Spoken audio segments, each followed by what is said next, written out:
Islam artinya ketundukan kepada Allah Subhanahu wa Ta'ala. Tapi pemahaman terhadap Islam, mungkin pemahaman Pak Jorong beda sama saya. Ya, ternyata beliau wali Jorong, Pak. Wali, ini wali nih Pak Buya.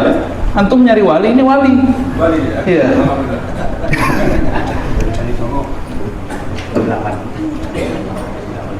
Al-Quran satu nggak? Tapi kalau kita baca Quran bisa beda paham nggak? Bisa nggak? Bisa. Salafi baca Quran, Buya Zawir baca Quran, bisa beda nggak? Bisa beda. Terus siapa yang benar? Yang benar Qurannya. Pemahaman ini hanya berusaha mendekati kebenaran. Masalahnya ada kelompok yang lupa, dia kira pemahaman dia itu suci seperti suci Quran, benar mutlak seperti kemutlakan Quran. Itu sombong nggak tuh namanya? Jadi kelompok yang sombong, orang yang sombong, yang mengklaim, yang merasa pemahaman dia adalah pemahaman yang suci seperti pemahaman teks yang suci itu. Al-Quran suci, lalu dia baca, pemahaman dia dianggap suci, walaupun dia nggak ngomong. Ciri-cirinya sederhana. Kalau ada orang beda faham dengannya, dia serang balik, dia kata-katai, disesat-sesatkan gitu. Itu ciri-cirinya.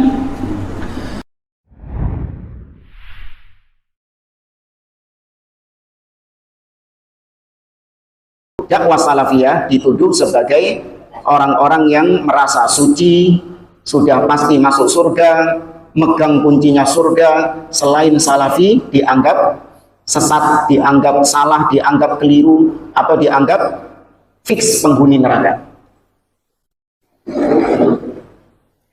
Kalau kita tahu konsep tadi bahwa yang pasti benar adalah manhaj salaf, sedangkan individu-individunya terkadang benar dan terkadang keliru, maka secara otomatis tuduhan itu terbantahkan. Namun sebagian orang masih nggak terima ketika kita mengatakan manhaj salaf, konsep beragamanya para salaf, yaitu Nabi dan para sahabatnya. Sebagian orang nggak terima kalau kita katakan manhaj salaf itu yang paling benar, selain manhaj salaf itu keliru. Padahal banyak dalil-dalil yang menyebutkan bahwa manhaj, metode beragama satu-satunya yang diridhai oleh Allah, direkomendasi oleh Allah dan Rasulnya adalah manhaj salaf. Allah berfirman dalam surah At-Taubah, "Was-sabiqunal awwalun minal muhajirin wal ansar walladzina ittaba'uuhum bi ihsan radhiyallahu anhum wa radu'an wa a'adda lahum jannatin tajri tahtaha al-anhar khalidina fiha abada dzalikal fawzul 'adzim." Dan orang-orang yang terdahulu, yang awal-awal kali masuk Islam, dari kalangan muhajirin atau dari kalangan ansor, yaitu para sahabat, dan yang mengikuti mereka dengan baik. Tuh, mengikuti manhaj salaf, mengikuti para sahabat dengan baik, mengikuti akidah mereka, mengikuti ibadah mereka, mengikuti pemahaman agama mereka. Allah ridho kepada mereka dan mereka ridho kepada Allah. Allah persiapkan bagi mereka surga yang mengalir sungai-sungai di bawahnya. Mereka kekal di dalamnya selama-lamanya. Itulah kemenangan yang besar. Nabi SAW juga mengatakan, "Sataftariqu hadhil ummah ala 73 firqah, kulluha finnar illa wahidah." Umatku akan terpecah belah menjadi 73 golongan. Semuanya terancam masuk neraka kecuali satu. Qila man hum ya Rasulullah? Ketika ditanya siapa mereka ya Rasulullah, qala ma ana alaihi wa ashabi, yaitu mereka yang berada di atas pemahamanku dan para sahabatku. Jelas satu-satunya konsep beragama yang direkomendasikan oleh Allah dan Rasulnya hanya konsep beragamanya para salaf, Nabi dan para sahabat Nabi SAW. Nah, ketika kita memahami suatu konsep beragama dan orang lain memahami konsep yang berbeda, maka boleh nggak kita katakan konsep beragamamu salah, sedangkan konsep yang saya pegang ini yang benar? Ucapan seperti ini apakah termasuk menjustifikasi bahwa kita pasti suci sedangkan dia pasti neraka? Misalnya kita pasti surga sedangkan dia pasti neraka. Mengharuskan nggak? Tidak mengharuskan. Yang sedang kita tazkiyah, yang sedang kita sucikan adalah konsep beragama kita, bukan individu kita. Harus dibedakan. Ini jangan contohnya. Antum ketika tadi berangkat sholat subuh, di tengah jalan antum ketemu sama kawan antum yang dia nggak sholat subuh, ya, malah dia mungkin pergi ke tempat maksiat lah. Jadi Anda ke masjid, dia ke maksiat. Boleh nggak Anda mengatakan bahwa jalan yang sedang saya tempuh ini, yaitu menuju masjid untuk melaksanakan sholat subuh, ini adalah jalan yang benar. Sedangkan jalanmu yang menuju tempat maksiat, ini jalan yang salah. Boleh nggak mengatakan demikian? Apakah maknanya adalah, yaitu saya lebih baik daripada engkau? Nggak mengharuskan. Yang sedang kita bahas adalah jalannya, bukan individunya. Kalau individunya, wallahu a'lam, bisa jadi yang jalan menuju masjid niatnya riya, ya kan? Niatnya riya di sisi Allah Subhanahu wa taala. Sedangkan dia jatuh dalam kemaksiatan. Maksiat sama riya, mana yang lebih berat dosanya? Riya, syirik asghar.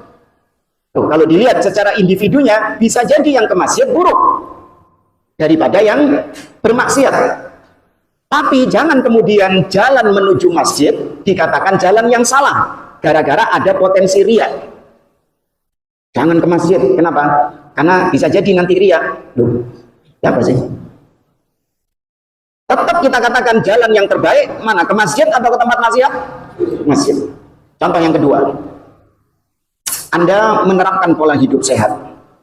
Anda menjaga makanan, menjaga minuman, tidur teratur, nggak ngerokok, ya kan, rajin olahraga, dan seterusnya.